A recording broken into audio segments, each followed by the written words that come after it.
civic responsibility. Today is Veterans Day. It is November 11th in the year 2015. It is a pleasure to be with you on what is shaping up to be a beautiful day. We have a little bit of sunshine here, cool temperatures, but a little bit of sunshine. And it looks like our bout with the rain over the last several days has moved on. It is a pleasure to be with you on this Wednesday. Here we are for our third day. We're a little bit late, had a little bit of technical problems this time on my end. And I apologize for the fact that we're starting 5 or 6 minutes late today, but again, that's my problem. So I apologize for that, and I want to thank you for being patient and for your willingness to continue to support us here at the Virtual Center and on the Hit On Radio Network as well. We invite you to participate actively in our program by using the phone line that we have reserved just for this purpose. Our phone number is area code 304-640-6495. That's 304-640-6495. If you would like to communicate directly with me via email, I would love to hear from you. My email address is waobrien906@gmail.com. That's waobrien, O-B-R-I-E-N, 906@gmail.com. I do invite you to check periodically on our Facebook page. We have a Facebook page devoted to the Virtual Center. If you go to Facebook and type in the Virtual Center for the Study of the Constitution, you will gain access to our Facebook page. I put a note on the Facebook page, a post about 2 hours before we went on the air today, kind of alerting folks as to what I thought our program was going to be about. All of this obviously is always flexible. Because we never know when we are going to get a call. Yesterday we received a call from our friend John, and it was, as usual, a very, very worthwhile, good call, a very, very insightful call. And obviously that's really the heart of the Virtual Center, is the communication and the conversation, which is driven by your calls. So, again, the phone number is 304-640-6495, and we do encourage you to use it, and please don't feel that you would be taking us off our subject or throwing us off the mark, so to speak, or anything like that, because my job, my goal is to try to make this particular experience as worthwhile and as rich as possible for you. That's the reason for the preparation. That's the reason we have this entire venture underway. It is for the benefit of the people participating and listening. So if you have a question or an issue or a comment or an idea or a suggestion or a concern, we would love to all hear it. And again, I do invite you to take advantage and utilize the phone number. And again, if you are reluctant to get on the air and would like to communicate with me by email, then I would love to hear from you at my email address, which is waobrien906@gmail.com. And I do believe, I trust that there are opportunities for those of you who are very familiar and comfortable with Facebook. There are opportunities to comment on some of the things that are on the Facebook page. The whole reason for the page in the first place was an idea of was a way to try to broaden the outreach element aspects of the Virtual Center, and perhaps find a way to bring additional listeners to the participants to the program. And I do get a number of contacts and comments on the Facebook page from people who react to particular things on there and send me a memorandum or comments on what's on there, and I do appreciate that as well.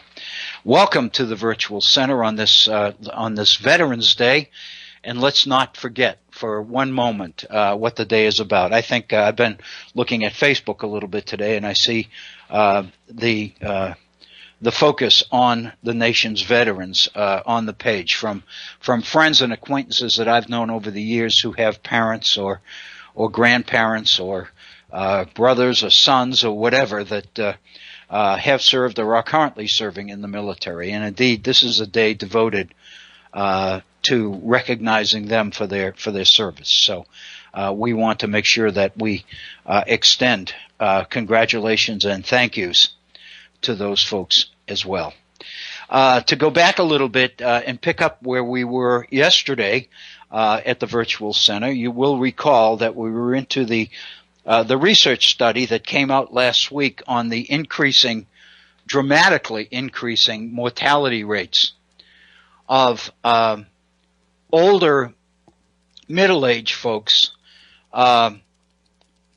Americans, white middle-aged Americans. There are a lot of specific variables associated with this particular demographic, and I think all of them are very important. So sometimes when you begin to make reference to this, you can become a little bit flip and overlook or forget to mention one of the key variables, and I don't want to do that. The folks that this particular study pertained to are, first of all, white, and I think that's significant. We are talking about American white, middle-aged citizens. And I say advanced middle age because we're not talking about people in their 30s and 40s. We're talking about people in their late 40s and into their mid-50s. Bob Kincaid, in a call the other day when we were talking about this, made the point that we're talking about people that were born in the 1960s.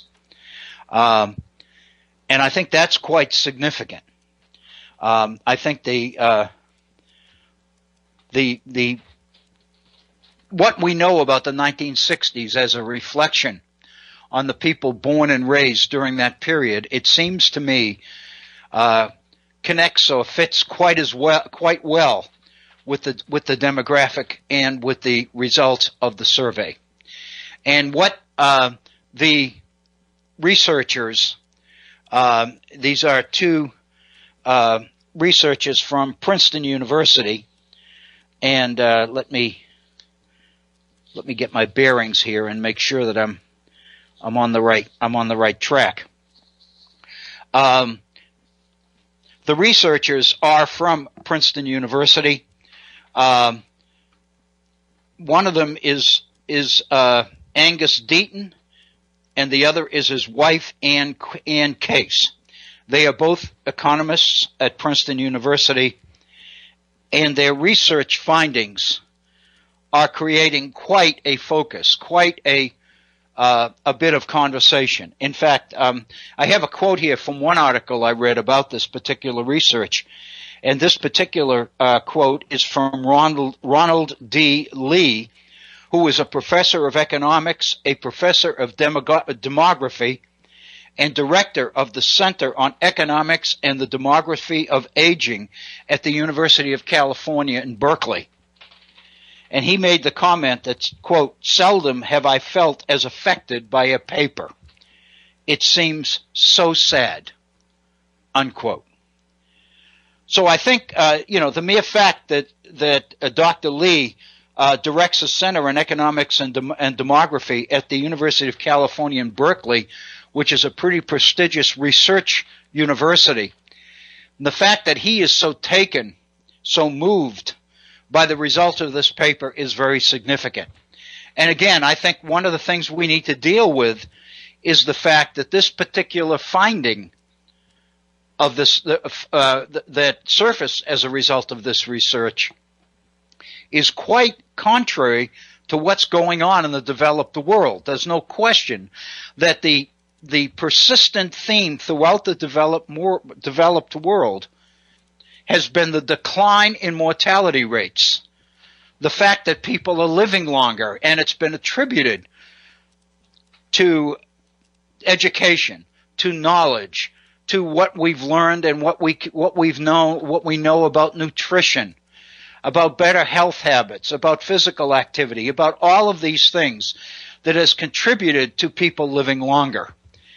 And within this, to find a particular demographic group, especially within the United States, which is probably noted or touted as the principal developed nation of all of them, is very, very significant. It seems to me the fact that these folks are not only middle-aged, but they are white, is very significant, because the question has been raised about the research: what about Hispanics? What about African Americans? What about other people of color? And the fact of the matter is, their mortality numbers have continued to go up, to go down rather. In other words, they continue to live longer. It's this particular demographic, this particular group of white, older, middle-aged Americans that is experiencing this decline in mortality. And the point that I think is important to make is that this is a significant decline. I believe from the numbers that we looked at yesterday, it is an increase of 134 out of every 100,000, I believe. That's very, very significant, a very significant percentage. And so I think it's very important that we recognize that. And what we began to do yesterday is speculate on what this research tells us. What it tells us about our lifestyle, what it tells us about expectations, what it tells us about our institutions, what it tells us about the way our folks over the years have been raised in terms of their expectations. And one of the things that we've been bombarded with in recent months, and in fact years actually, is a recognition that this current generation is the first generation where it seems like their children are not going to be guaranteed a better life than this particular generation had. So there's absolutely no question that fact alone, it would seem to me, would weigh on and affect the results of the research. And there are other things associated with this, and the reason I mention this is not only because it's significant. It deserves attention. It deserves reflection. It deserves conversation. Because I think it's very significant, and it's telling us things, it seems to me, that are very important for us to know. And I guess one of the things that I would say is, it's one thing for the research to be telling us things that we should know, but that doesn't necessarily mean that it's telling us things that we never heard of before or that we never thought about before. In fact, what it seems to me to do is to confirm speculations and things we've thought about and things we've known for a long time.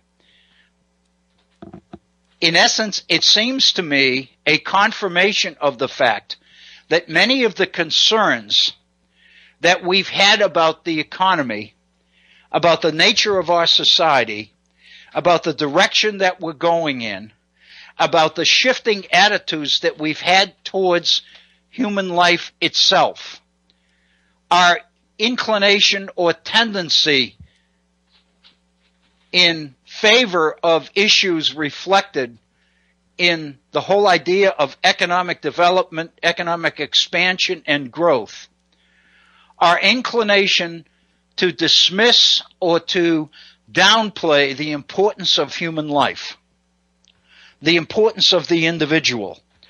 For several weeks and months here at the Virtual Center, we've been addressing a number of issues related to this particular question.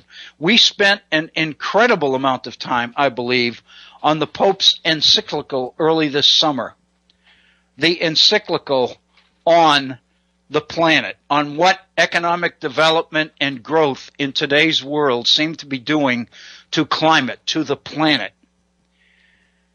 And one of the things that the Pope's encyclical did, and we spent quite a bit of time on this, is to insist that what the Pope referred to as the moral question, or the moral dilemma, if you will, be considered a significant factor in economic development decisions. Corporations, CEOs, are encouraged to consider the moral outcome, the moral results of decisions they are making. What's it going to do to people?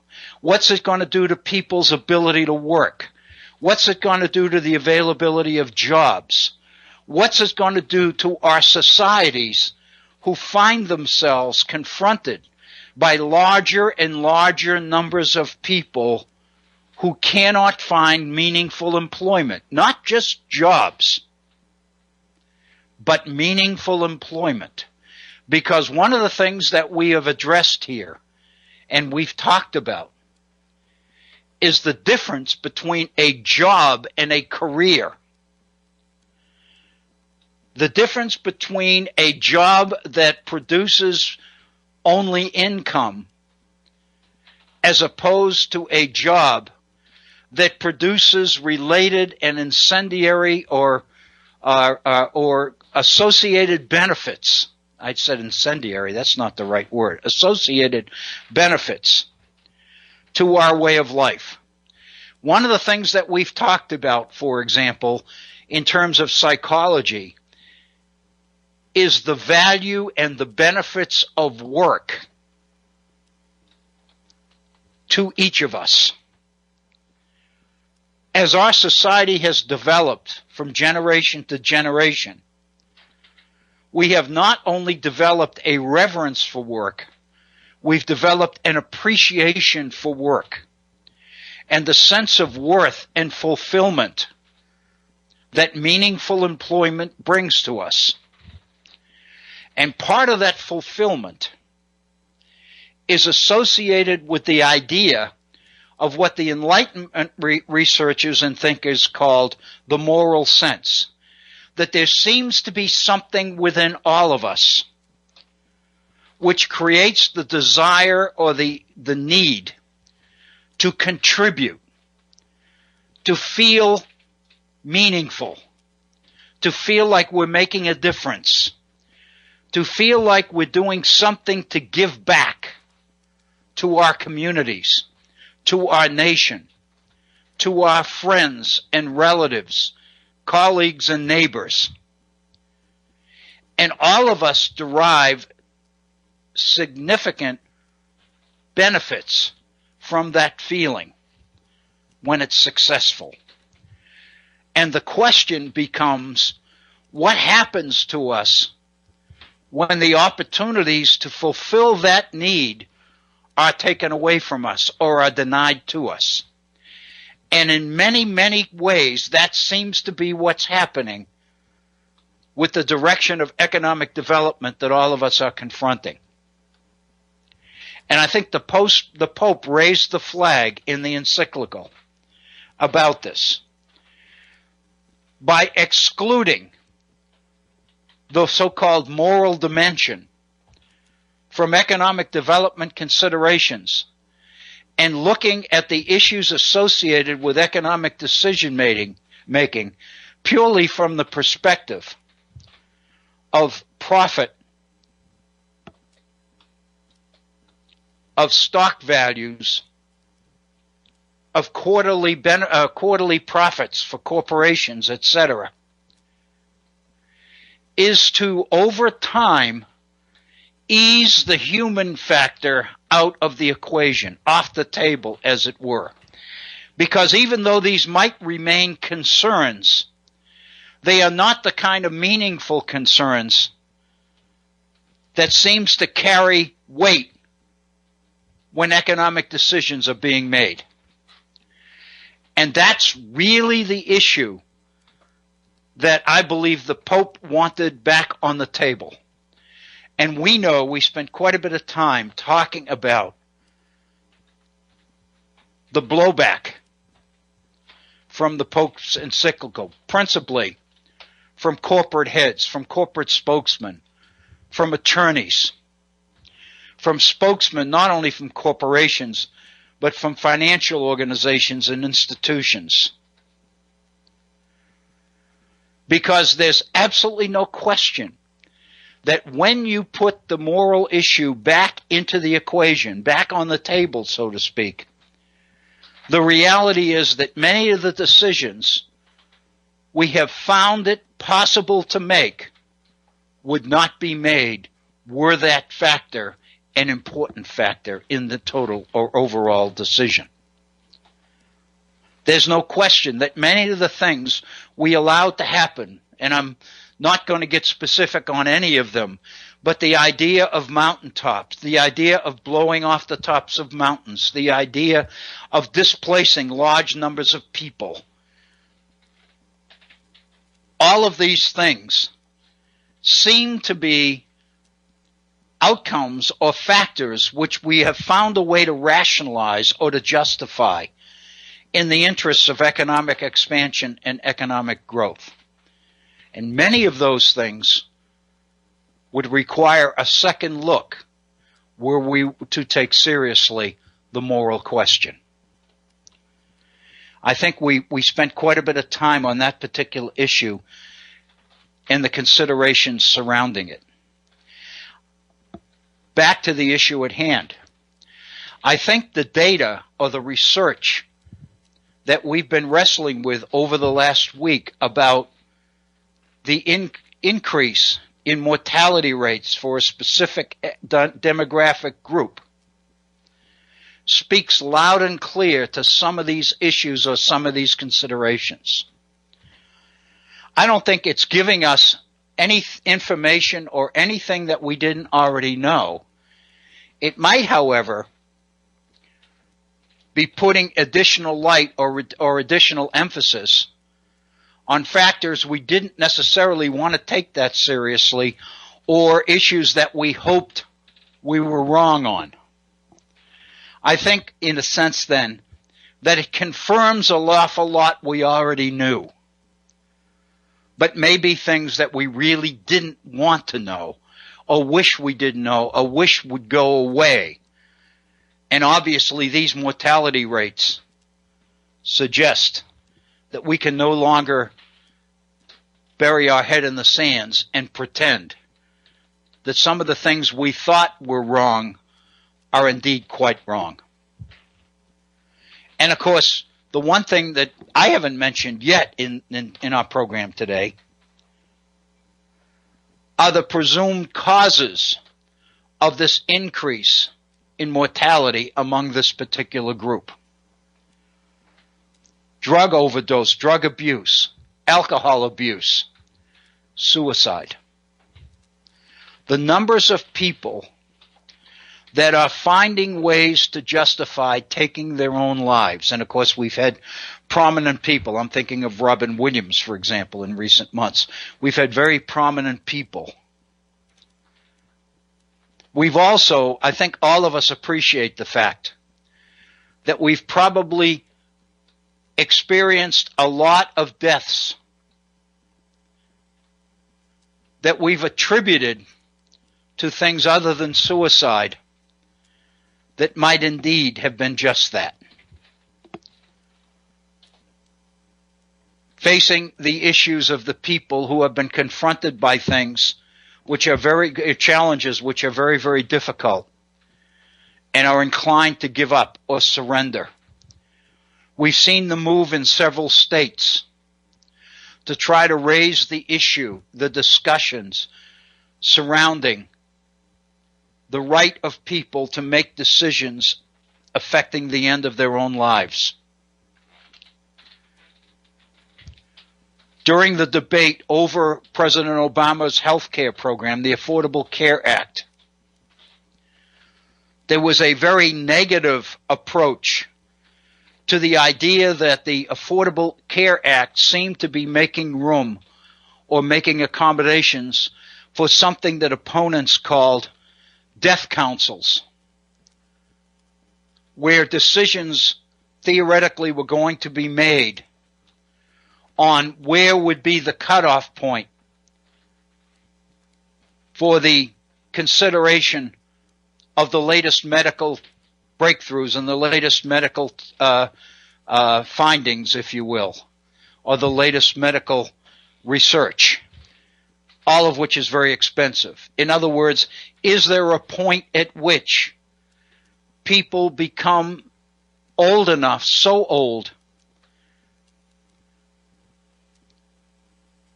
that bringing very expensive medical procedures to the table in their case may not seem to be financially feasible? Many people find these kinds of issues very uncomfortable. But the fact of the matter is, I think this research is telling us that we better find a way around our discomfort, because it's here and it's happening to a lot of people. It's happening to more people than anybody even imagined, because this demographic is significant. The numbers are meaningful. It's not just a blip on the radar screen, so to speak. This is a significant research finding, which is running contrary to the direction of everything else, it seems like. It's screaming for attention.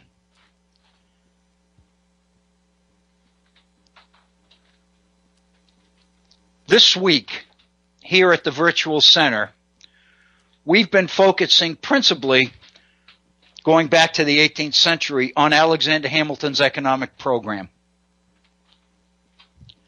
And in some of that attention, we've drifted into the whole issue of the nature of system itself. The extent to which contemporary, modern, complex societies that we all live in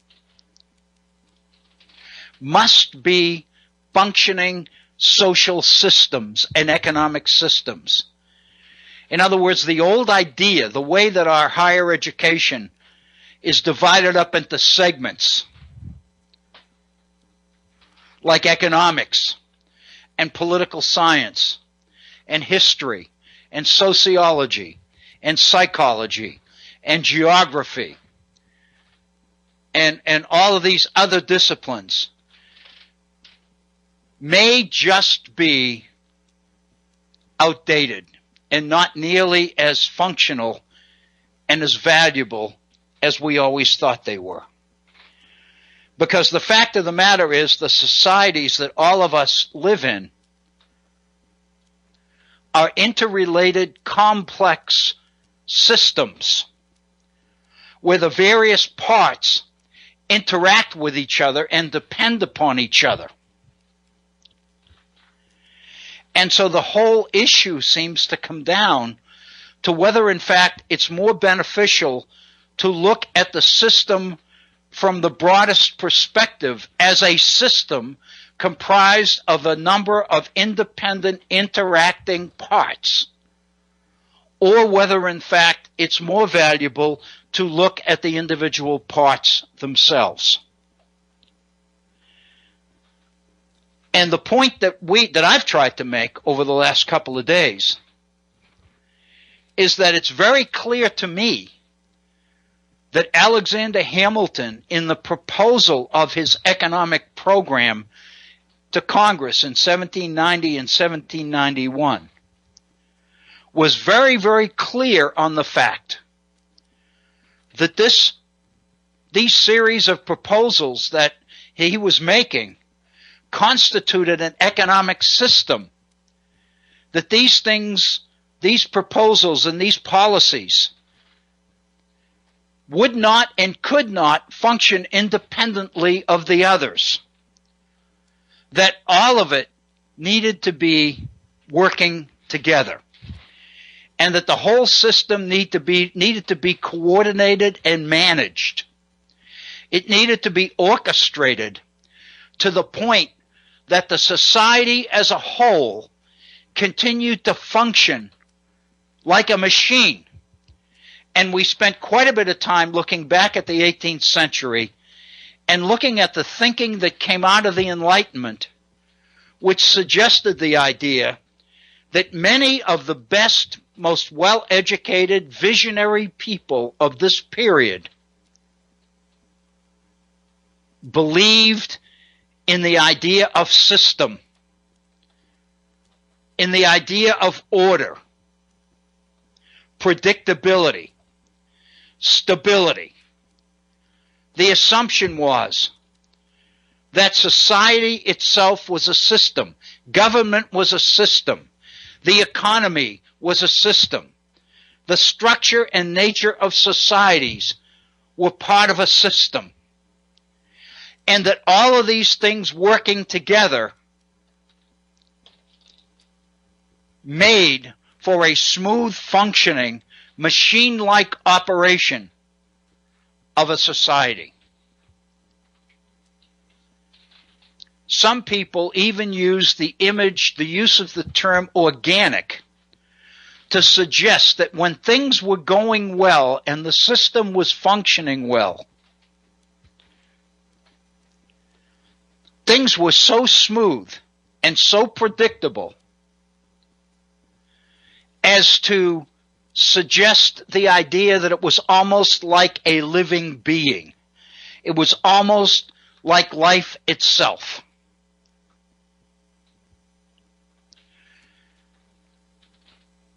Why is this important?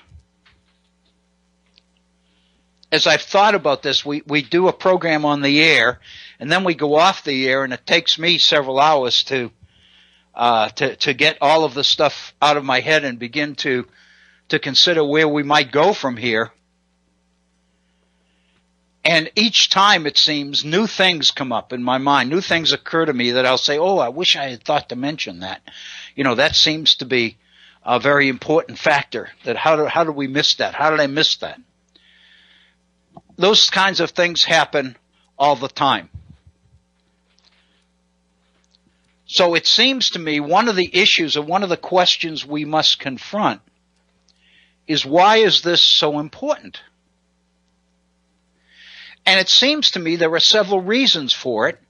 And I think one of the reasons was very clear last evening in the fourth Republican debate that occurred last evening in Milwaukee, for those people who were privileged to see it or to hear it. I say that, you know, with kind of tongue in cheek, because I was unable to access it because I don't have a cable television program package, I guess is the best way to put it, which is large enough or expensive enough to include that particular channel among my choices. I took the liberty this morning on Facebook of posting a little note about what I believe are the civic responsibilities of cable companies, especially when those cable companies have public service responsibilities which are associated with the monopolies that municipal governments have handed them. And I was raising the question as to whether cable companies with public service responsibilities should not consider something like a presidential debate for President of the United States as a civic happening which is worthy of the largest audience possible, not just those people who can afford a particular package level in a series of escalating cable-priced packages made available to customers. So it seemed to me that what we were confronted with potentially last night is a situation where those people who were able to afford the kind of package that made it possible to access the particular channel in question, which I believe was the Fox Business Channel, were allowed to watch the debate, whereas those who didn't have that particular package could not. I thought about, for example, the fact that they offer this National Football League package, many of these cable and satellite companies, that you pay for. If you want to see the National Football League games badly enough, you'll buy the package, which gives you access to choose any game you want to see if they're all being played simultaneously. That's one thing, it seems to me. But a debate for the presidency of the United States, I would suggest, is something quite different. But anyway, that's an aside, and I don't mean to spend a whole lot of time on that.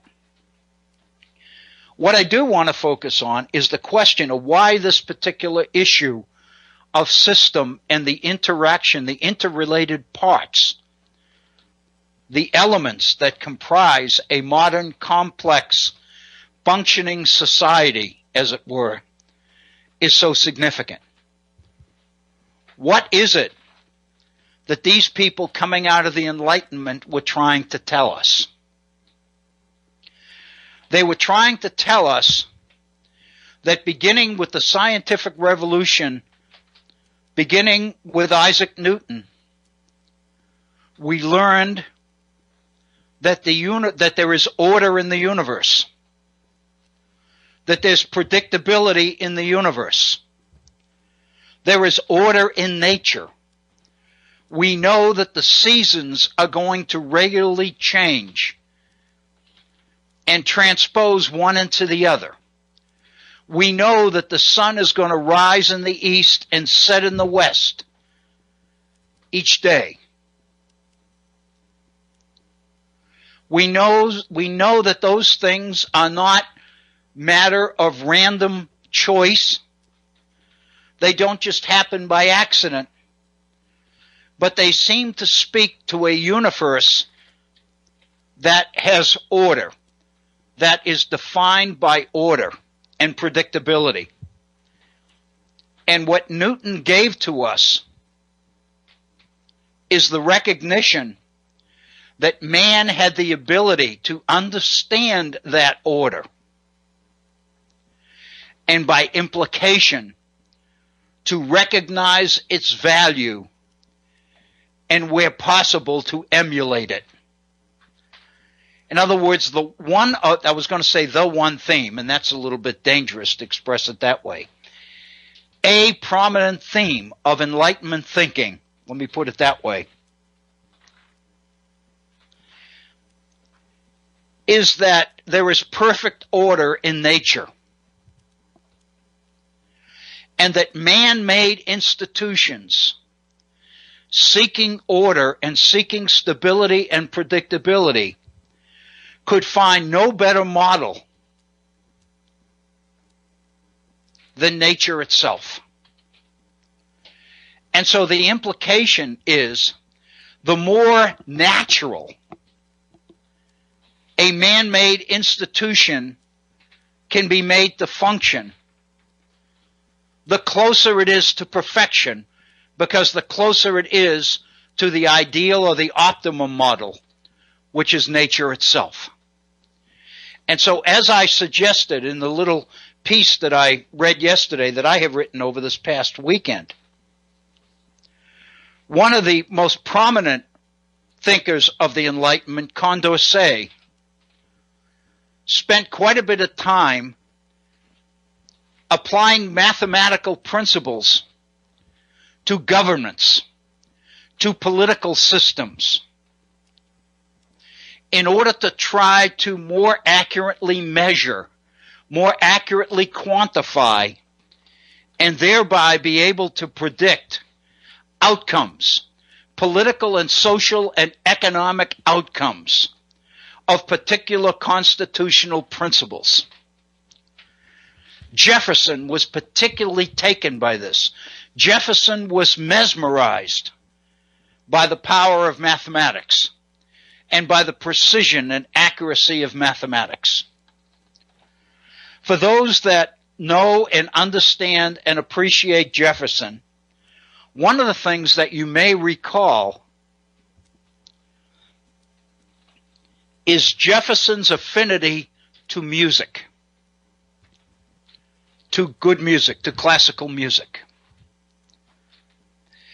And Jefferson was especially attracted to the rhythm and the harmony of music. The image of the symphony orchestra, where all of the instruments are so well organized, so well rehearsed, and so well managed that they all come into play together and are able to interact in a way which creates art, which creates beauty, which fills the listener with joy and happiness and pleasure. Jefferson and many of the others in the Enlightenment period were taken by this. And so therefore they respected any of the particular disciplines or any of the particular skills, like planning and mathematics and management and many of these other things, which made it possible to so organize and plan society that you could cause those kinds of outcomes, predictable outcomes, to happen.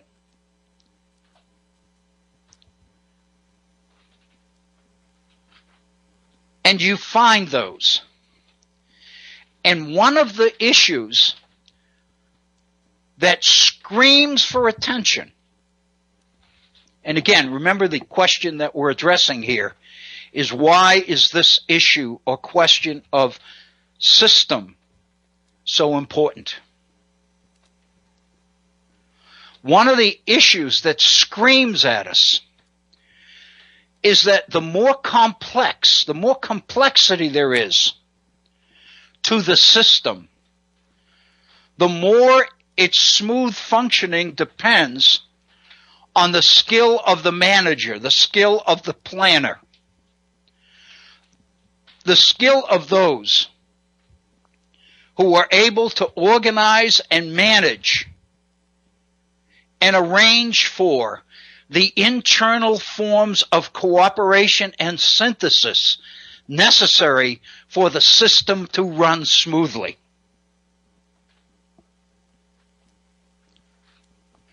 This, to me, here at the Virtual Center, is the real key to the significance of all of this. Because it screams for organization. It seems to cry out for management and planning and organization. It is clear to me, in all that I've read, that that is the role that government is expected to play in our contemporary social, political, and economic systems. Somebody has got to organize it. Somebody has got to manage the pieces. Somebody has got to orchestrate the process to the point that the system can function. Somebody's got to make the internal adjustments, the corrections, the course corrections, all of that, to keep system functioning. There's no way that the private sector can do that, because financially there's no payoff in it, theoretically. It does not in any way appear to be financially feasible to expect the private sector to be able to do this. Because by definition, the private sector is just that. It is a sector. It is not responsible for, nor should it be, for the whole, for the entire system. But government is. That, in the mind, in the eyes of many, is government's principal function, namely to govern for the benefit of everybody, the common good, the public interest, the general welfare, whatever term you choose to use. Government's job, theoretically, is to define the outcome which seems to be in the public interest, which seems to be the best for the most under the existing circumstances, and manage accordingly with that outcome as the goal. Only government can do that. And the more you read the thinkers and the visionaries of the period of the 18th century, the more you begin to appreciate the extent to which these people realized that. They knew it. But let me say one thing, because I think it needs to be said. Because anybody who set out to criticize this idea would surely focus on it. It's hard to find people who specifically focus on government and the importance of government's role. They don't talk about it. I believe because it's assumed. At the particular time we're talking about, nobody questioned government's role. Nobody questioned the existence of government. The debates were over the different kind of government, whether it was a monarchy, whether it was authoritarian, whether it was a popular government, whether it was a republic, whether it was a democracy, whether it was a combination of parts of those. Always there was government. Always there was the assumption that there needed to be government. Under those circumstances, then, it stands to reason that none of these thinkers would spend extended time talking about the value and the need for government, because the only reason you would do that would be when somebody questioned government's right to exist. And the fact of the matter is, it's only now, and it's only here, that these kinds of questions are raised. But as many of you heard in the debate last evening, I'm sure,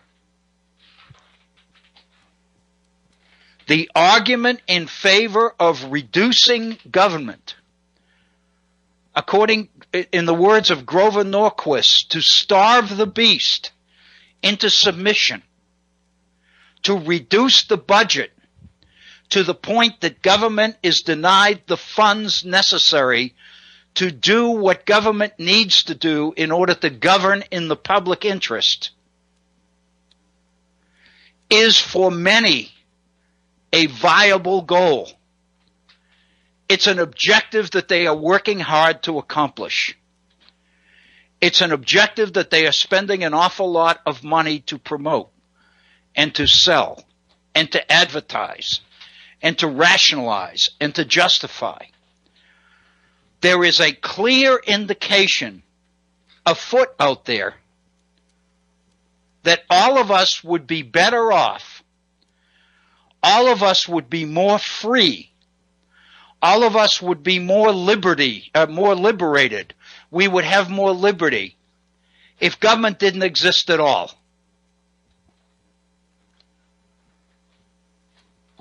One of the excerpts from last night's debate that I heard was criticism of Donald Trump's proposal to deport 11 million illegal aliens. And I heard on the news this morning Governor Kasich of Ohio criticizing that as illusionary, like it's a fairy tale. You can't just pick up 11 million people and make them move. You can't do that. So his argument is a policy or a proposal to do that is fallacious. It's a fable. It can't happen. Well, if that is considered to be a fable, what about the idea that you can maintain somehow a complex, interrelated, interdependent society comprised of social institutions, political institutions, educational institutions, medical institutions, and somehow you can coordinate the whole thing by just letting each institution do its own thing? I would suggest you got a lot better chance of making the deportation of 11 million illegal aliens workable than you do of making that workable. But the fact of the matter is the 18th century visionaries, writers, philosophers did not talk about the need for government because it was not questioned. To use a term that many of us are familiar with, Jefferson used it in the Declaration of Independence, the reality and the existence and the need for government was, at this period in the world's history, self-evident. The existence of government was a self-evident truth. The kind of government, the structure of government, now that was a different question. They debated that. But the mere existence of it, that was not a matter for discussion. Consequently, people didn't talk about it. And those people who are the biggest advocates today of the possibility of abolishing government would be the first to go and say, if you go back to the 18th century, the sources don't address the need for government. And my point is the reason they don't address it is because it never occurred to anybody that there would be a perspective which would seriously question the existence of government. It seems to me then that what our attention needs to be focused on is recognizing what government does and why only government can do it. And once you begin to think about that, you can begin to understand some of the approaches and some of the suggestions and some of the programs and policies and ideas of many of the founders that we've touched on. Madison's whole idea in the Federalist Papers, in Federalist Number 10 especially, about controlling the violence of factions, for example, is a very, very important consideration in Madison's plan to take a society where factions are natural, they're sewn into the nature of man, as he says, and find a way to so structure and so organize them that they work together in harmony rather than at odds with each other in discord. And he did that. Not only did he do that, but it seemed to me he laid out or sketched out a program or a plan whereby the leaders of this government who were going to be responsible for managing the complexities of this kind of a society would be educated in ways that would make it possible for them to do it and do it well.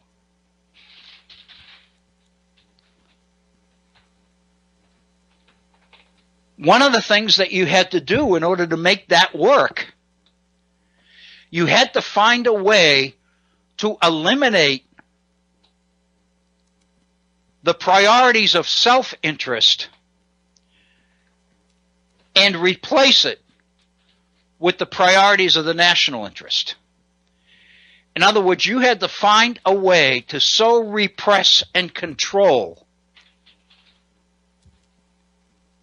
personal self-interested agendas so that people could spend their time and their efforts in addressing the major problems which face the society at large. And you had to educate a citizenry in what the qualities of representation in this kind of a system must be, so that the citizens would know what to look for in elections. And one of the strategies, the key strategy that Madison employed to do this, which he borrowed from David Hume, is the idea of an escalating series of elections which moved further and further away from local issues into more natural, into broader issues. What Madison called enlarging the public sphere.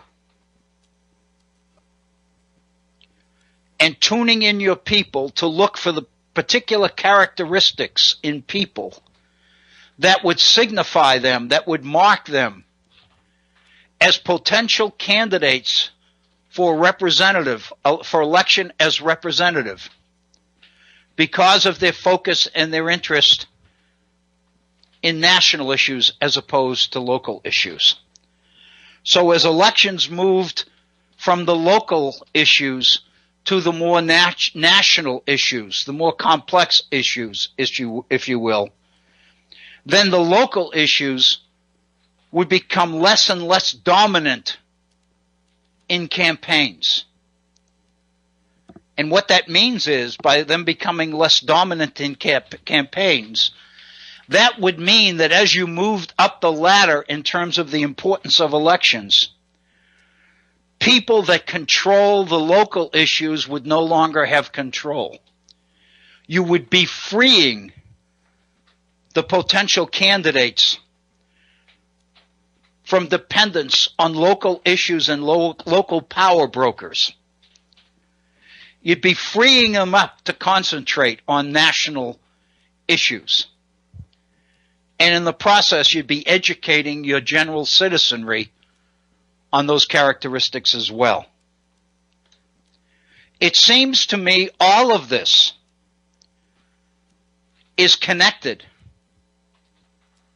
to the realities of the kinds of responsibility that governments must play in the organization and management of systems, of political systems, of social systems and economic systems.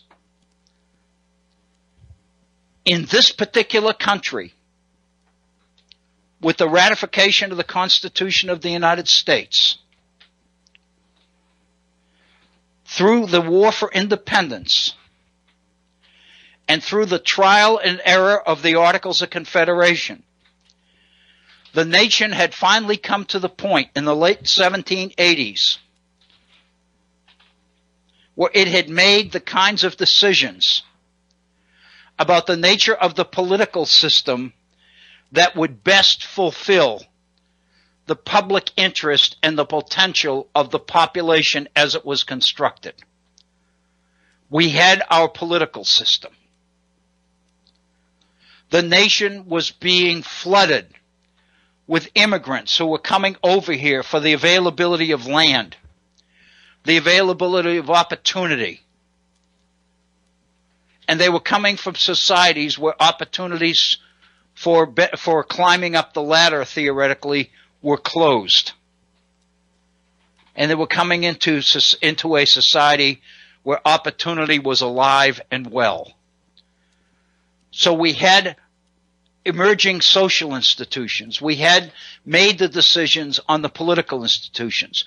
What we didn't have was an economy, was an economic system that was defined by that constitutional system and at the same time would contribute to it. And that's what Hamilton provided, it seems to me, in 1790, 1791. So it is my belief it is my sense that what this data on mortality is telling us is that we have made some major errors, and we are continuing to make errors, and that we had better return to the well, so to speak, go back to the well. We better reconsider and rethink exactly what managing and organizing the complexities of a modern society in the 21st century is about. And we better recognize that a key component of that is its people, is the nation's people. Yesterday, during his conversation with us, Bob Kincaid raised the issue that the nation's potential, while it is obviously aided by and affected by the availability of resources and nature and climate and humidity and rainfall and sunshine and all of those other things, the key resource that a nation has is its people. And somehow we seem to have allowed ourselves to drift into a worldview which has seemingly allowed us to take the priorities of people for granted, to dismiss the importance of individuals, to ignore, overlook, or not even think about their psychological makeup and the kinds of important social connections that all of us need in order to be successful, in order to make it in this complex, challenging world that we all live in.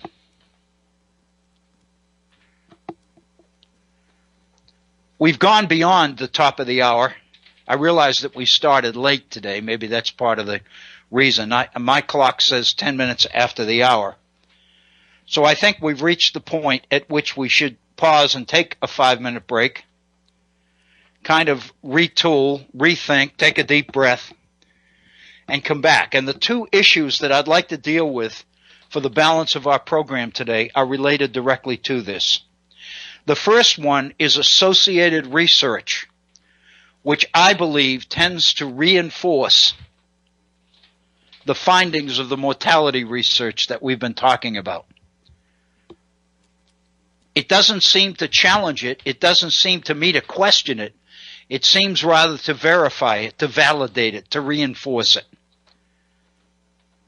and to call attention to the fact that the issues are real and they are significant, and that we are beginning to figure out exactly what they are with the potential of being able to address them. The second issue that I'd like to deal with when we come back is the issue of higher education. It's one institution among many, but I think some of the issues and some of the problems associated with the way we approach higher education are driven by and informed by some of the misperceptions and miscalculations that our entire society is guilty of. So I'd like to try to do that as well in our last hour when we come back. But first, let's pause and take a short 5-minute break.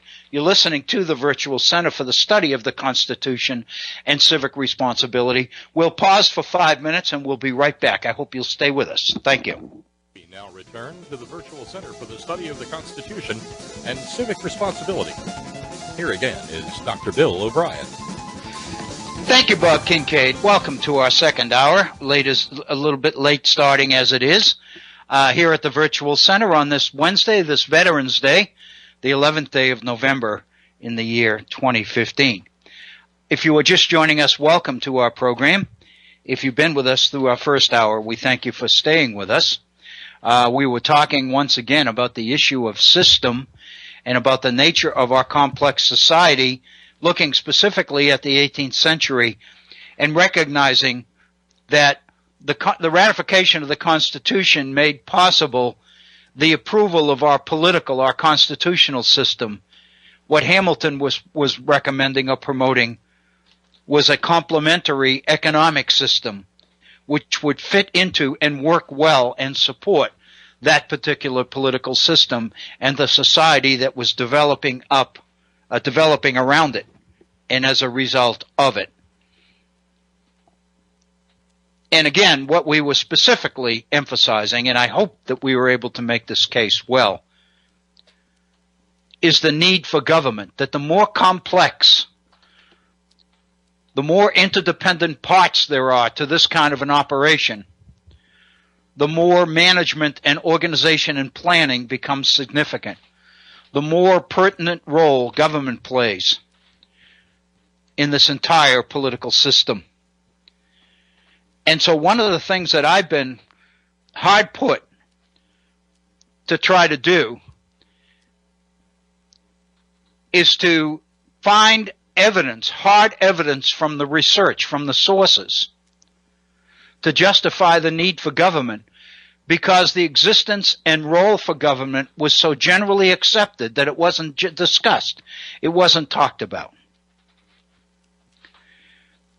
As evidence of that, and before I get into that, let me give you the phone numbers and my email address, should you choose to avail yourself of those in order to either try to get on the air and make a point, or whether in fact you'd like to do it by email. Our phone number is area code 304-640-6495. 304-640-6495. My email address, waobrien906@gmail.com. waobrien906@gmail.com. And I mentioned again the existence of our Facebook page. If you go to Facebook and type in the Virtual Center for the Study of the Constitution, you will gain access to our page. And there are a number of items that I've put there over the last 4 or 5 days that I think you would find very interesting. In talking about the role for government and the need for government, I think one of the most I think one of the most telling research finds that I've been lucky enough to come across related to some of this stuff is in Adam Smith's essay on moral sentiments. All of us know the name Adam Smith as the author of The Wealth of Nations, which in the eyes of many is the Bible of free enterprise capitalism. Adam Smith's Wealth of Nations and the idea of the natural laws which govern the economy, the so-called invisible hand that Adam Smith gave us in his tale about the laws of supply and demand, the laws of the market, and how automatic and natural they were. He was using as an example the production, the manufacture of pins, and how the needs of the society would drive not only demand, but indirectly also price. Because based on demand, that would determine the number of pins necessary.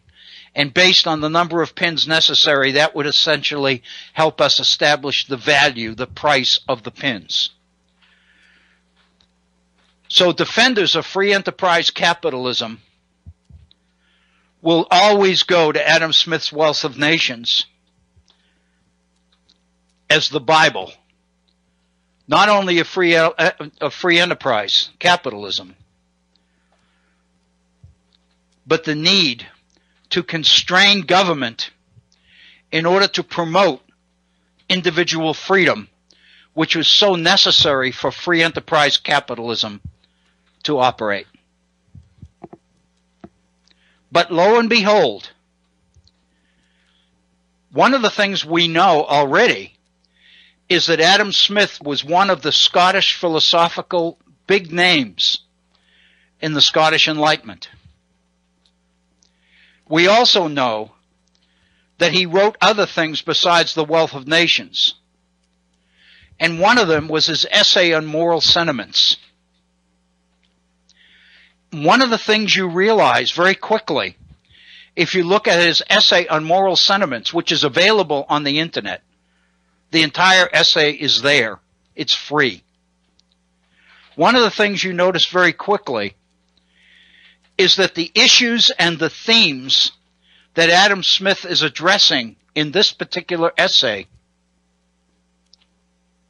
seem to run counter to the Adam Smith we've learned to know and love.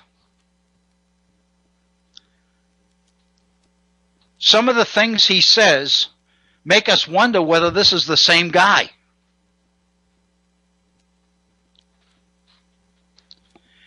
And one of the other things, which I think is just a fact of historical fact, is that at the time in the 18th century, Adam Smith was better known, was more famous for his essay on moral sentiments than he was for his Wealth of Nations.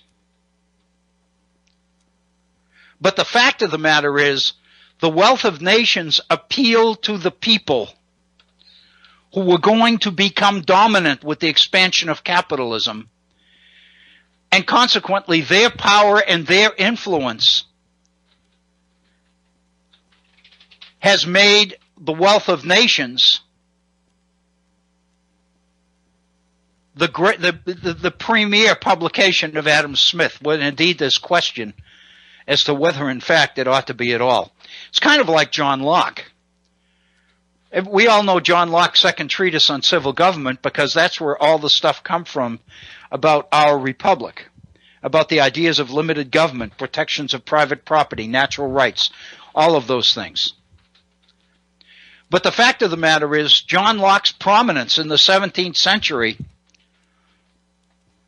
was based on his essay on human understanding, on the way man learned. The fact that he argued that man was born as a tabula rasa, coming into this life not knowing anything, and that man became whatever his knowledge, his education, his knowledge, his experience taught him. Hey, Dr. Bill?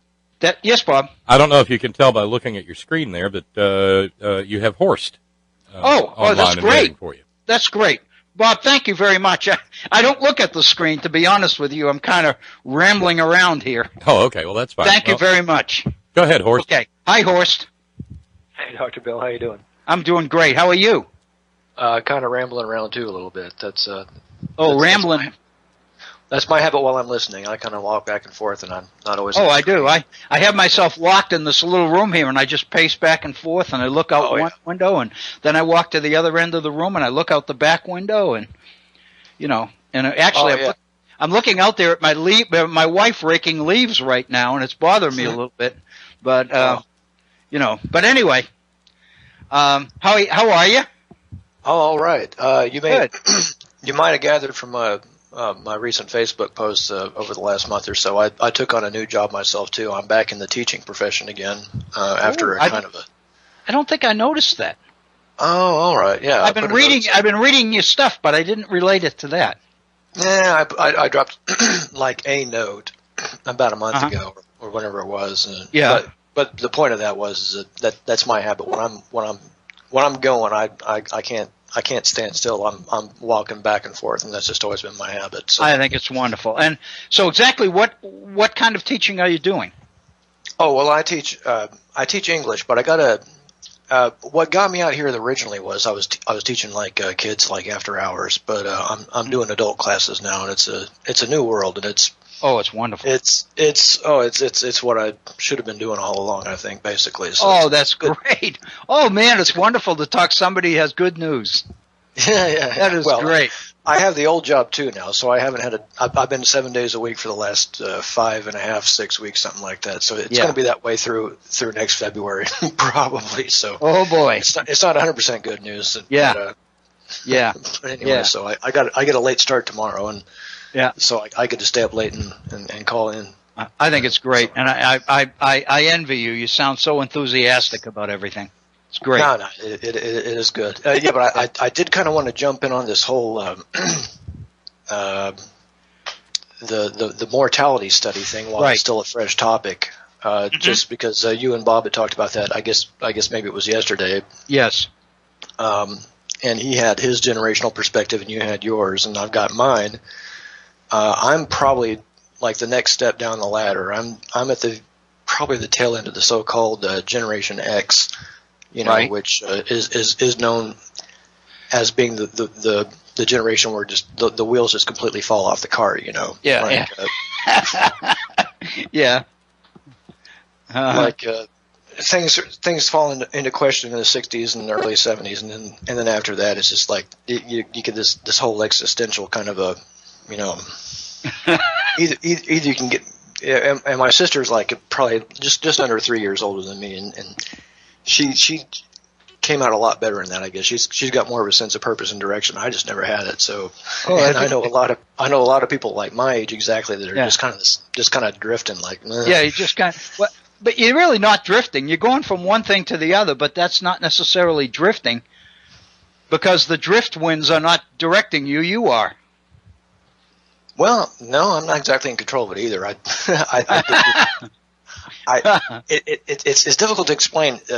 We talk about how the old model is like you have a job with a company that's a good, solid, secure thing, and they take care of you, and you have a pension and all this stuff that you can depend on. And I remember, like, when I was in school, in college anyway, and reading studies like, things are changing. Like, people have like, maybe we're not even talking about like job changes, but like maybe 2 or 3 distinct career changes. Mm-hmm. On average. And that was, this is a period of time 15, 20 years ago. And I thought to myself, that strikes me as actually, I welcome that. I'm okay with that. It's like, I would have a hard time imagining spending, 30, 40 years at the same company in the same job. Right. That kind of thing, that actually kind of, I'm appalled if I think at that reality. So there's that on the one hand. Mm-hmm. And then on the other hand, it kind of, I also feel like, I have the mentality that I don't really think when I hear about like a job and a pension, that something that's provided by the workplace, I feel the same way about that as I do about having your health care tied to a job. You know what I mean? I do. I don't feel like it should depend on that. Mm-hmm. I think no matter where you go, these things should be something that you should have. Mm-hmm. So there's that perspective. And we don't have it. And if anything, we're backpedaling as fast as possible. Yeah. And going into the territory that,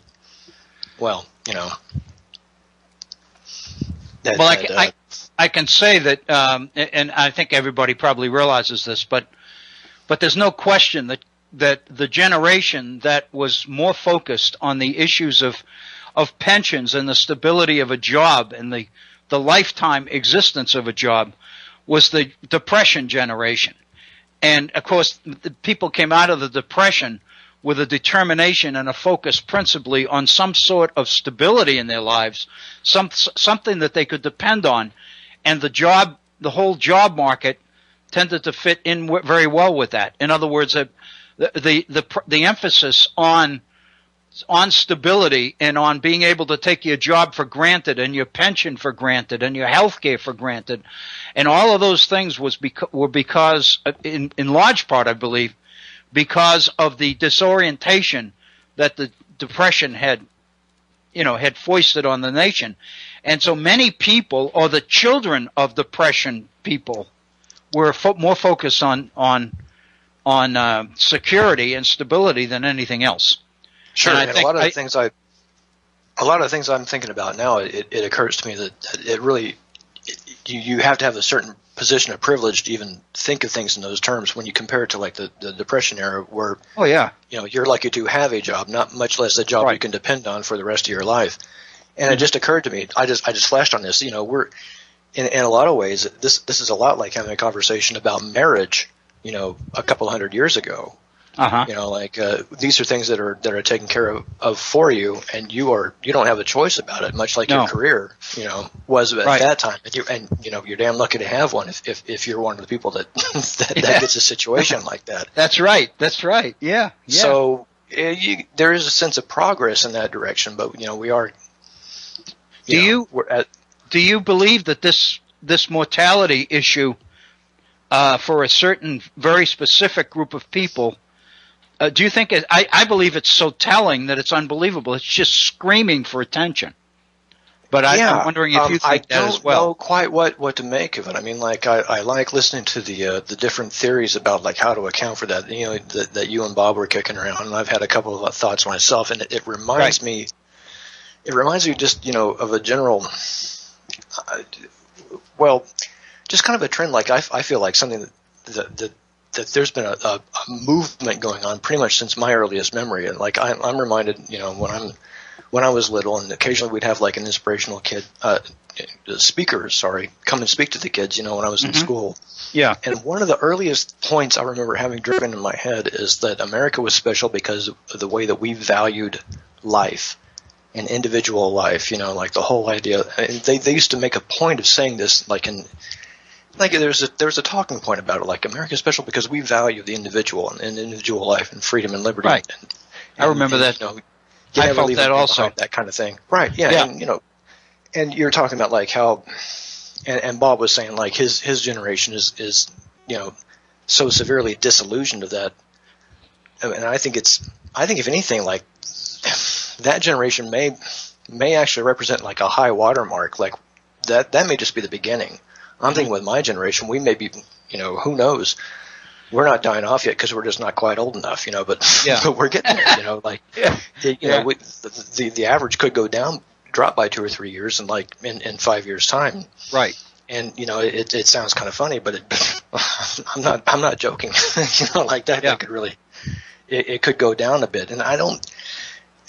The racial demographic and the male thing, I don't know. I doubt if there's any one particular factor that accounts for that. But yeah, that's interesting. I don't. Well, you know, Bob's position, and I think there's definitely some validity to this, is that for people of color,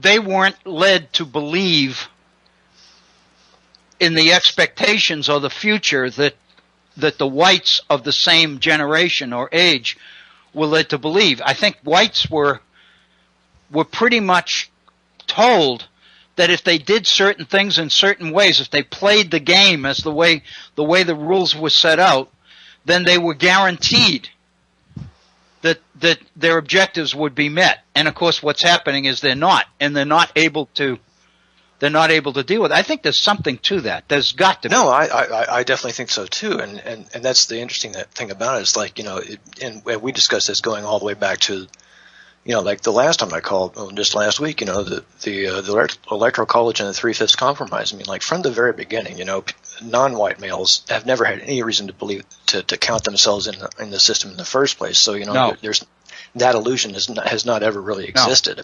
No. There's always been like, well, I mean, I don't know. I mean, you could make the argument, let's say, that there's always been a sense of having a steady gain over time, whereas when I think about like my life, you know, because you know, I haven't come out and said it, but I'm a white male, so I mean, like that's out in the open. Now, the arc of my life has been the great thing to me about belonging to that demographic is that it doesn't even exist to me. I don't think about it. I just get up and I just live. You know, I mean, like I don't think about stuff like that. Those terms don't even occur to me. I feel like, you know, I just feel like a sheet of cellophane. You know, I don't have color. These things don't exist to me. Right. So so it makes it very difficult to identify with things like that on that level. And so when I went to I started university in 1990, and right around that time, pretty soon after that. I mean, like I got there right, and I was in a literature program like within a year of that. And that was like at the very height of the deconstruction thing. That was like, you know, Derrida and all that stuff was like, it's come down a bit since then, but like that was like the fever pitch of it. Like, and the multiculturalism thing was like really in full swing. And that was a load to swallow. I came from a very small town, you know, like my graduating class is like less than 70 people, you know. I had never been exposed to any stuff like that, and I had trouble with it. Yeah. But at the same time, I was, you know, doing my best, and I was, you know, I wasn't really ready for it, but I was doing my best with it. But I noticed that there were other people that didn't handle it very well at all. And like within a year or two of that, the so-called, you know, angry white men thing became that actually became a phrase that got into the parlance. Like, you know, there were a lot of just guys like, wait a minute, you know, we just got here and suddenly you're nobody anymore. Like that this is. The Western canon is no longer worth learning because we want to focus on other issues now and forget about it, you know. And a lot of people, you know, I always kind of thought, nah, that's not anything to complain about, you know. But some people just couldn't roll with it, right?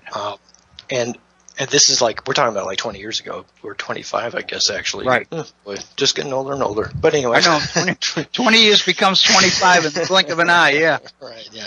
Yeah. But in the meantime, I watch people like that my age, from that time to this, and they've gone like a completely different path, and I'm still doing whatever I'm doing and watching how they develop the way they are. And you know, and I've back channeled, emailed to Bob, you know, asking for help with one guy who is talking to me about Charles Murray, the bell curve guy. I'm like, oh boy, how do I talk to a person like this? Because he's smarter than I am. I mean, like in terms of like raw intelligence and stuff like that, I've got no illusions.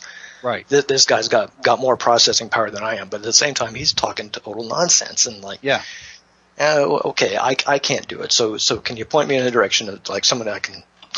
A credible source of information. I can talk to this. I can point in that direction. Okay, there's a guy.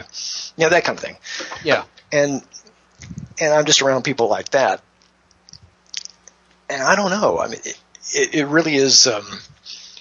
At the heart of it, to me, is just this really. There's a gnawing sense of insecurity at it, and I think it has to do in a lot of ways with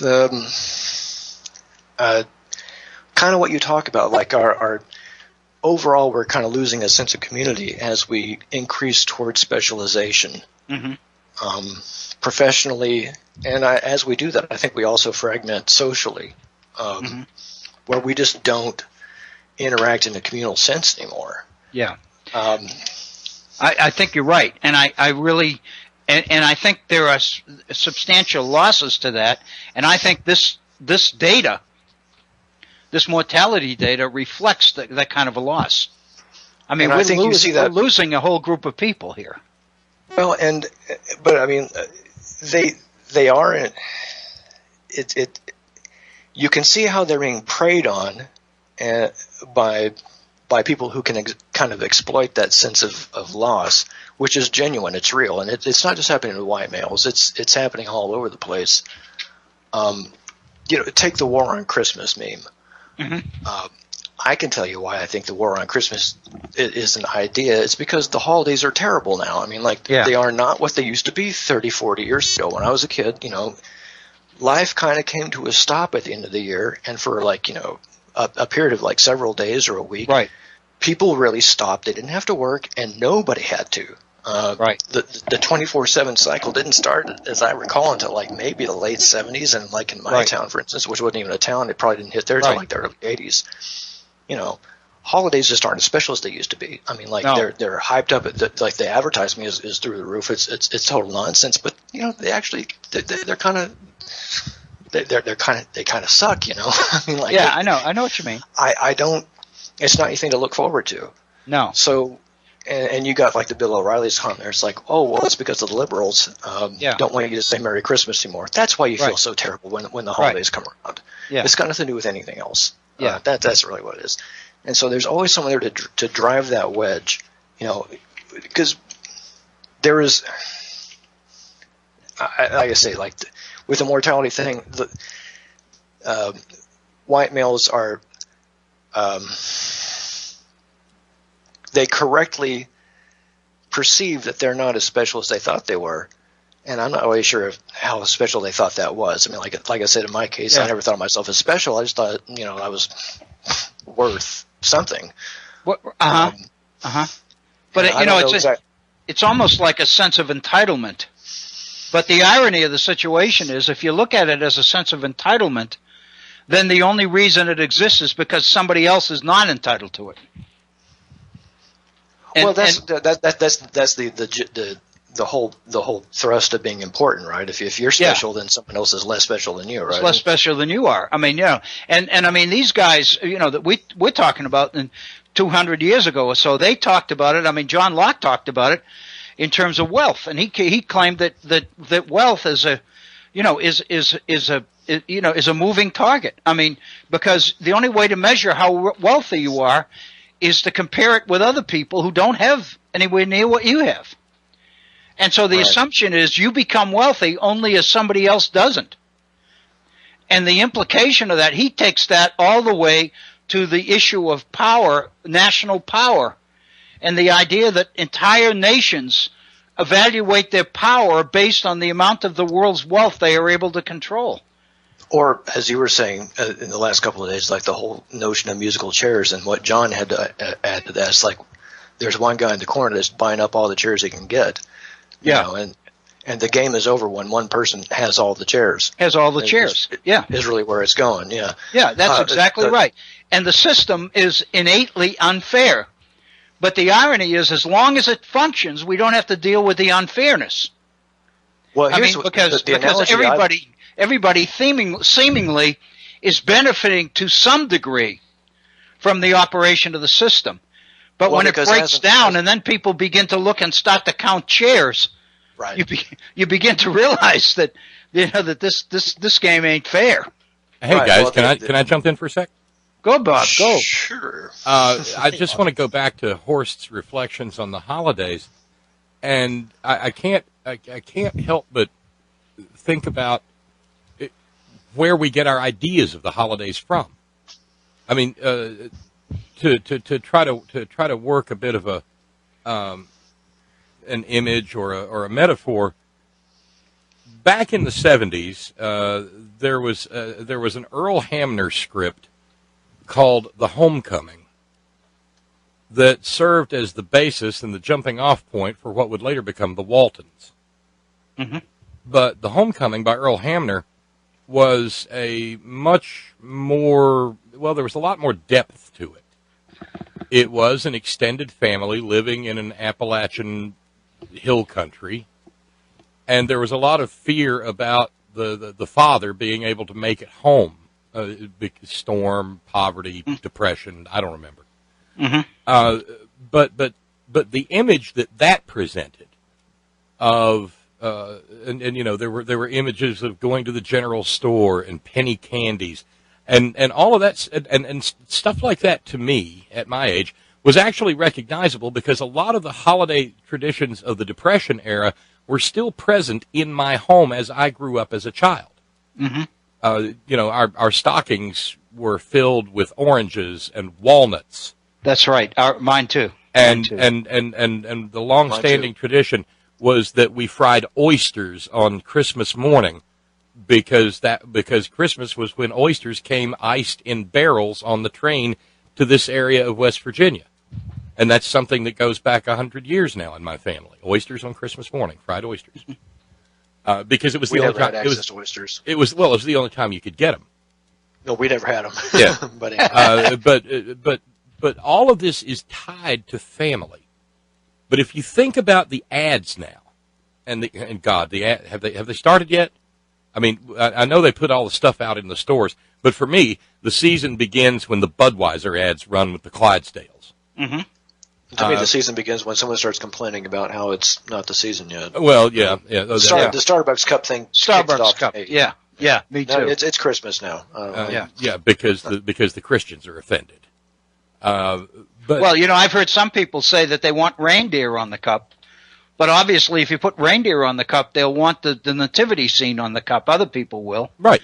And that's, I mean, you can't beat this. No. But just to enlarge the point, all those ideas of family are but even back in the 70s with the homecoming, those were false ideals of a time before what people like Joe Bagent presented as the overt and deliberate destruction of the extended family. The right wing likes to talk about family till they're blue in the face, but they're talking about a nuclear family.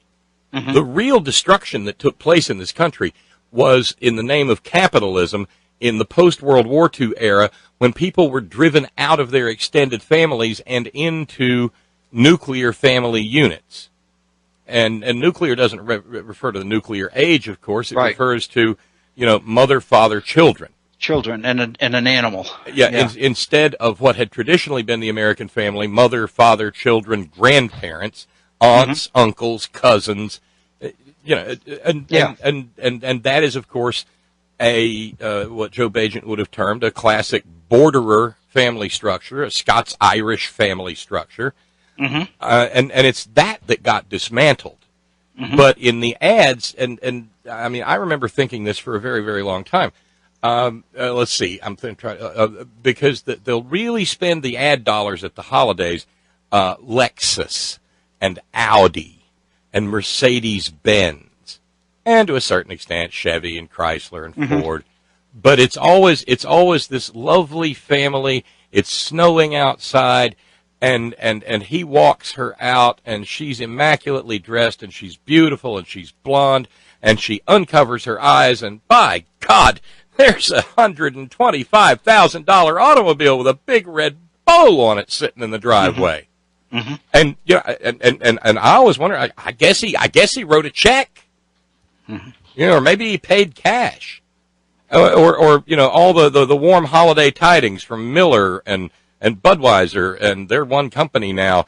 And, there's always that, but there's never a scene of a bar with a bad jukebox playing Bing Crosby and some guy vomiting at the end of the bar.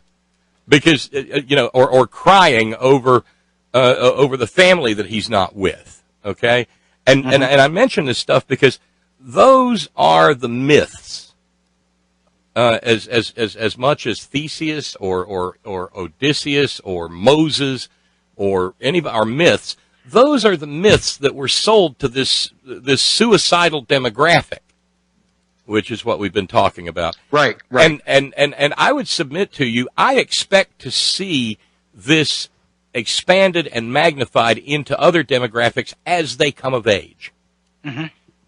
I was saying, I don't expect my generation to take it any better than yours as far as that goes. And I'm agreeing with you.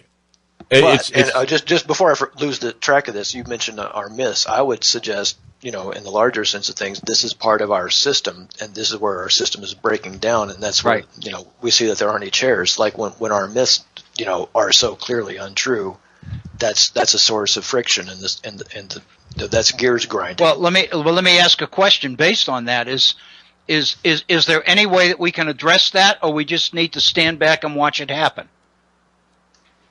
I don't think we need to stand back and watch it happen. The analogy I've been working with for the last couple of years probably is to me like I think like in a capitalist system that to me like money is blood. And the blood has to flow through the system. It has to circulate. That's right. And if it gathers intensely, I mean, like if all of your blood was concentrated in your left retina, you would go see a doctor. You've got a problem, and that's basically what we have right now. And it's interesting to me. Like I thought about this just today for the first time that we consider our metaphor for the middle class or the working class is the heart of our economy. Well, what happens when the heart gets starved of blood?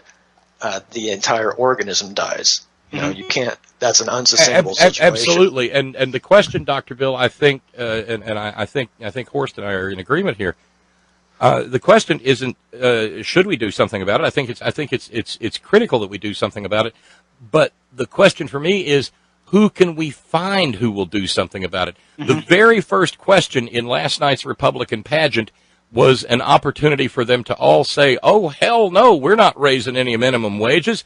You working people complain too much." Yeah, and that's that's very nearly a quote. Yeah.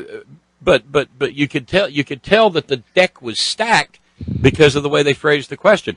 Mm-hmm. It's been this, it was that, blah blah blah. No reference to what $15 an hour means in 2015. Because if they had asked that question, there would have been no way to say no, we shouldn't raise it. Because $15 an hour in 2015 I don't think it's even the real money equivalent of the minimum wage in 1969. No, I don't think so either. But I'm wondering, you mentioned that question as the first question last night, and I'm wondering whether that pretty well satisfies the complaints over the last debate, because the first question asked that night was for giving each person an opportunity to speak to their weaknesses or something. That was the question that nobody can answer. Right, and the answer is, I guess I just love America too much. Yeah, that makes me weak. Yeah, and this was an opportunity to throw bleeding red meat on the table to a plurality of American voters who apparently think they've got it too good. Yeah, but the fact of the matter is, the $3.35 that I earned as a little pimply-faced gospel DJ in 1980 is more than that $15 is now. Yeah, I know. It had more purchasing power. Right. And that also goes to the heart of what it is to be a working person at my demographics age. Mm-hmm. Mm-hmm. And the other thing, and I want to be so careful as we talk about this, not to come across in any sort of racist or insensitive fashion. Wages in other demographics were never fair. No. And so to expect fairness from a system that has always been inherently unfair would be a level of cognitive dissonance that I think it would be an insult to impose upon those groups.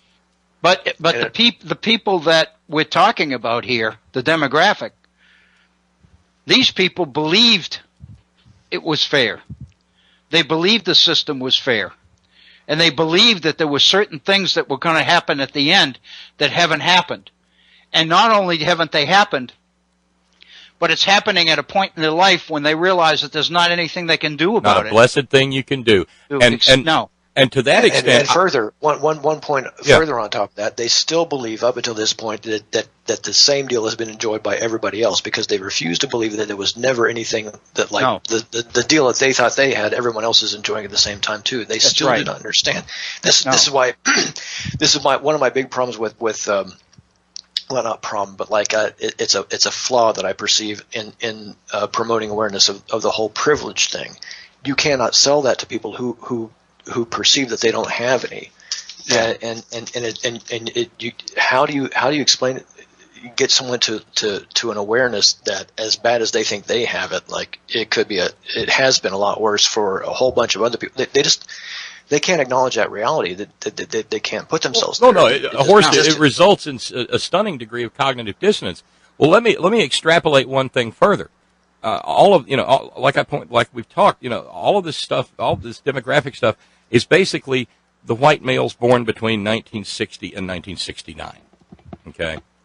Uh-huh. That is also the era at which point the civil rights movement was reaching its apex. I'm willing to guess. I'm willing to bet, and it'll probably take another decade to find out. You will probably see a repetition to a certain extent of this data in the African American community born between 1970 and 1980. Mm-hmm. And that'll happen 10 years from now. Mm-hmm. Because they're going to figure out, because in the 70s we were like, okay, we sorted all that out. We got the Civil Rights Act, we got the Voting Rights Act, racism is over with. The only people talking about it, don't dare talk about it in public. And we're going to make it better, and we're going to have fair housing, and we're going to have equal wages, and we're going to have equal rights. And I imagine in the next decade you're probably going to see that generation looking up and going, well, we got defrauded too. So right. Where you don't see it in that generation in the 60s, you're going to see it rise coming up. But before we go, and I know we're very close to that, I want to raise the question you raised about who do we look to fix it? And I'm wondering, the question that I had is getting information out about it and forcing people to confront it the first step? It absolutely has to be, because the only people who can fix it, Dr. Bill, are we ourselves. Mm-hmm. And we can't give up, because look, I'll say it outright. Under the system that you have so ably described and taught us about over the years, I have no faith in Congress as it is presently constituted to attempt this. And even if the Democrats took over tomorrow, I probably don't have any faith in it. Mm-hmm. I have no faith in Hillary Clinton to fix it. I have no faith in any of the Republicans to fix it. I have no faith in Barack Obama to fix it. And only a limited amount of confidence in somebody like Bernie Sanders to fix it, because it is, in fact, systemic. And if it's systemic, it must be changed by the people.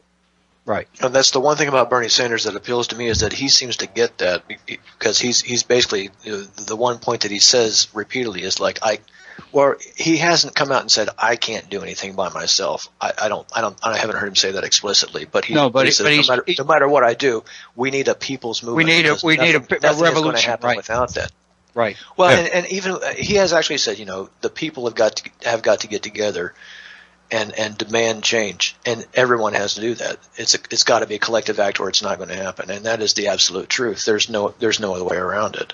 Right. Right. Hey guys, I'm afraid we're out of time. Well, we are. But and I'm sorry to horn in on it, but that's I just okay. had to... No. It's perfect Horst, time. Thank you very much, Horst. Yeah. Thanks again for everything. Thanks, Rob, guys. Thank you. Have a great program tonight.